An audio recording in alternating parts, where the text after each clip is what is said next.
So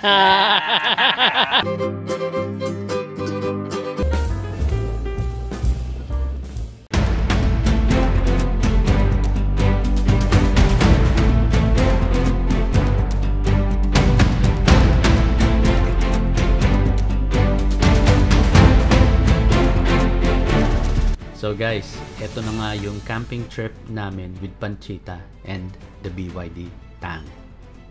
A Saturday in February. January to February is a nice time to go camping kasi medyo malamig pa ang panahon. It's our second day with the Tang and we've been waiting for this day. Kasi since we sold our Ford Everest, hindi pa kami nakapag-camping ulit. This time, it's a little bit different. We will experience the benefits of the V2L technology of BYD. We were able to bring essentials that bring comfort like my coffee nook.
After surveying the entire campground, we decided to pitch our tents in this spot right in front of the kubo that we also rented.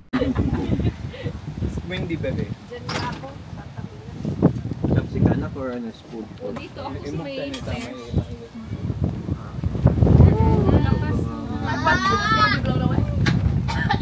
My food is about to be blown away. May puto. We are now trying to set up the large Nature Hike Cloud Moraine awning. This is where we would normally set up our dining and kitchen area. Nahirapan kami dahil sa lakas ng hangin. Biglang bubuhos ang hangin. A couple of pegs were unrooted.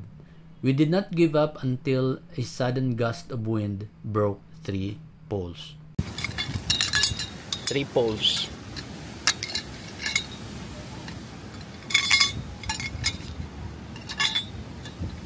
1, 2, 3.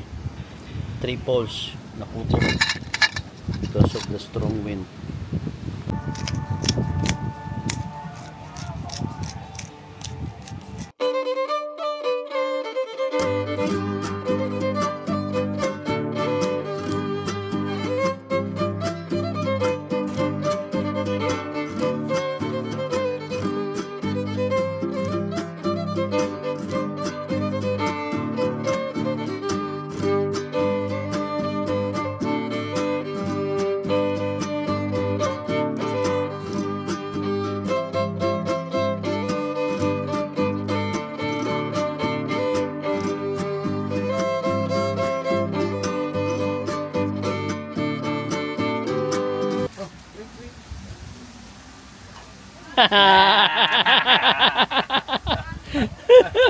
Isa pa.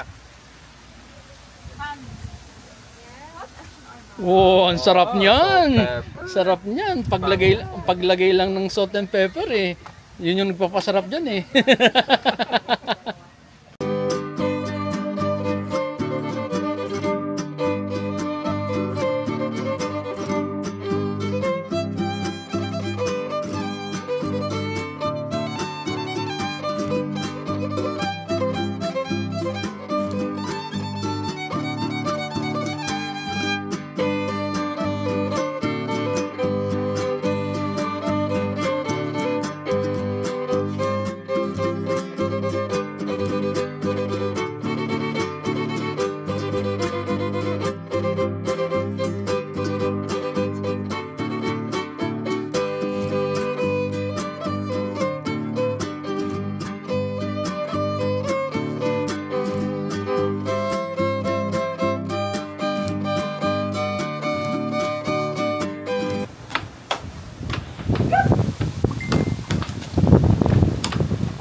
We lined up the 3 cars like this to protect the tent from the strong wind.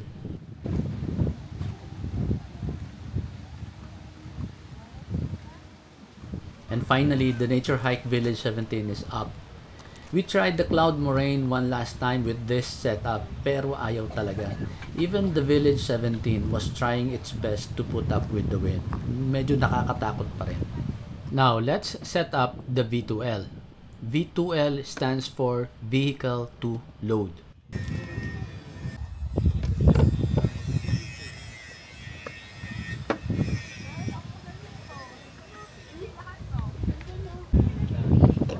Maganda ang ano mo.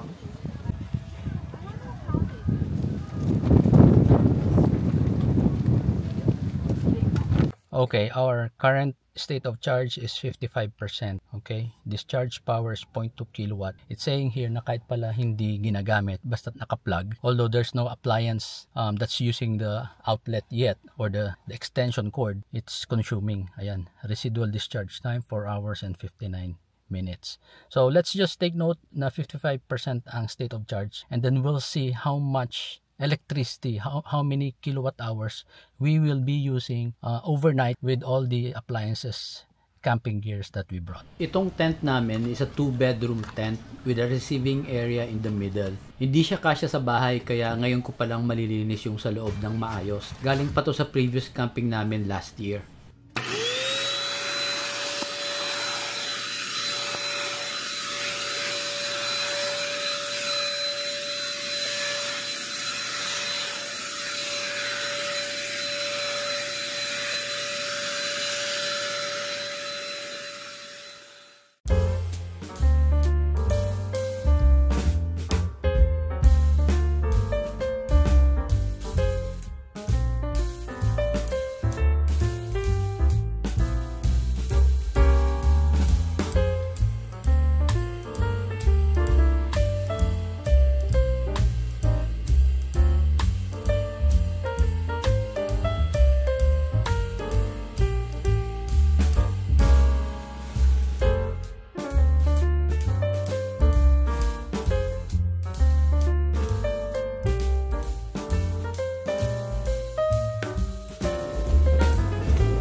Good morning, Batangas. Good morning, team.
Eto ngayon si Panchita, gusto ko sukatin in case na kami lang ni Madam Pea ang magka-camping. Kasya na kami dito sa loob, hindi na kailangan ng ground tent para konti lang ang dala. This is our double size self-inflating mattress. May konting sobra sa gilid pero pwede na. At ang maganda dito, may stargazing kami kasi nga merong sunroof or moonroof. Eto naman ang itsura kapag sa tang. Mas malapad ng konti at mas maganda ang headroom. And of course, romantic ang effect ng moonroof. Now, let me just show you how we were able to fit all our camping gears inside the tank. That one at the far left is a 53-liter Thor box, and the smaller black and this gray are 22 liters each. The Nature Hike Village 17 tent weighs 27 kilograms and the length is 123 centimeters when folded and packed. Kasyang-kasya inside the tank. Kailangan lang i-fold yung isang side ng second row seat. This box contains the kitchen table where I put our coffee nook as you have seen kanina. And then this is the 28.3 liters Stanley cooler. Diyan nakalagay yung mga food namin. And then eto, may separate pa kaming cooler for the clean ice para sa drinks. Okay, what's the state of charge?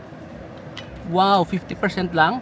So 5% lang ang na-consume natin sa lahat ng ginamit natin na appliances. Galing, oh. 5% lang. The rated power of the V2L for Panchita, the SL6, is 3,750 watts. Grabe, ang lakas, no? Pwede mo nadalhin kahit anong kitchen appliance mo. And since DMI si Panchita, wala kang worry na maubusan ng kuryente as long as you have gas. Now, for the Tang naman, with its huge battery, I can confidently go camping anywhere in Batangas and Tanay area. With the actual electric consumption we consumed going to Batangas, kayang-kaya. And based on our electric consumption with Panchita, we only consume 5% of the 18.3 kilowatt hour, which is less than 1 kilowatt hour. With that same rate, kayang-kaya pa rin ng Tang kahit gamitin mo pa yung V2L niya. Okay, that's it guys. If you are interested to know about the campsite, please continue watching. Otherwise, please drive safe. Bye. So this is the one bedroom kubo that we rented. It's nice and clean. Okay ang bathroom. Tingnan nyo. So meron kang dito parang receiving area. Ayan, may window. You can see outside. So obviously open air. And this is the bedroom.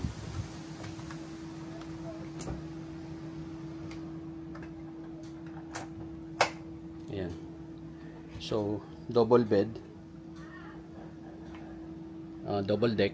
May single size doon na bed. And then, may AC. And then, the bathroom is here.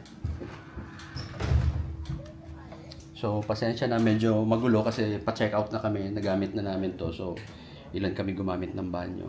So, ayan, maganda. Maayos naman yung banyo. May bidet, may shower.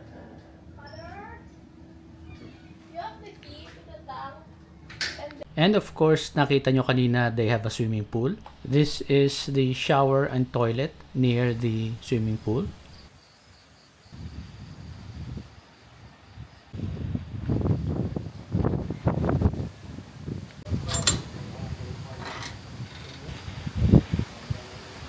And they have a play area, as you have seen kanina. And they also have a cafe where you can order food. Meron silang lechon. You can also rent the kitchen kung gusto mong dito magluto. You can use all their kitchen utensils and pati yung ref. The car camping rate is 700 pesos per head. All in na yon. You can use all the facilities. May discount yung bata. Very accommodating and friendly ang staff. Look them up on Facebook for other information.